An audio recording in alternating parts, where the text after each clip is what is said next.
The movie was actually started as almost nothing, in the sense that it wasn't even a short film. It was just started as many documentary filmmakers, as like an idea of a feeling that this could be interesting.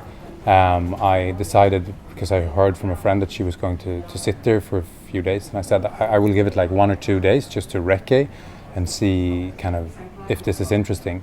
But after a few weeks, the strike was starting to get momentum, and I decided to follow her more and more.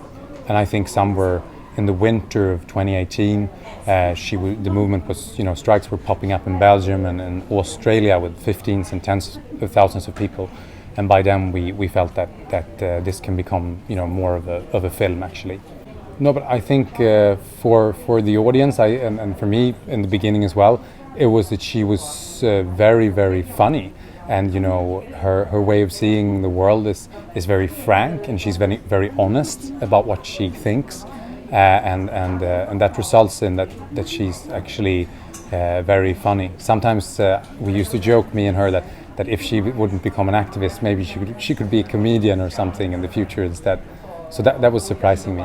I think it's good to study the system that we're in. I think that's important, but of course I think that we need to incorporate climate change into almost every matter. Climate change and also environmental questions comes down to the thing that we only have kind of one planet. Some people dream that we will, bring down the moon or find another planet, but for now we just have, one Earth. And I think we should incorporate that idea into everything, actually, whether it's economics or social sciences. We need to have that in the back of our mind in every topic, because we can't get away from that fact that there's just one planet.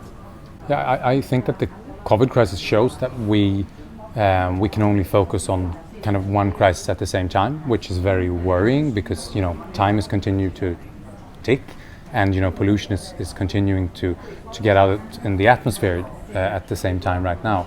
But what I'm worried about is, of course, that all these billions in these rescue packages will not be used enough to kind of start combating climate change, which I think will be very provocating for younger generations, that they have been told that there isn't enough money and we need to have more summits and we need to discuss more how to fight climate change.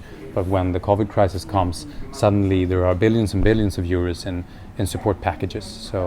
So I think if those money isn't used wisely in regards to climate change, I think that the young generation will become very upset in the future.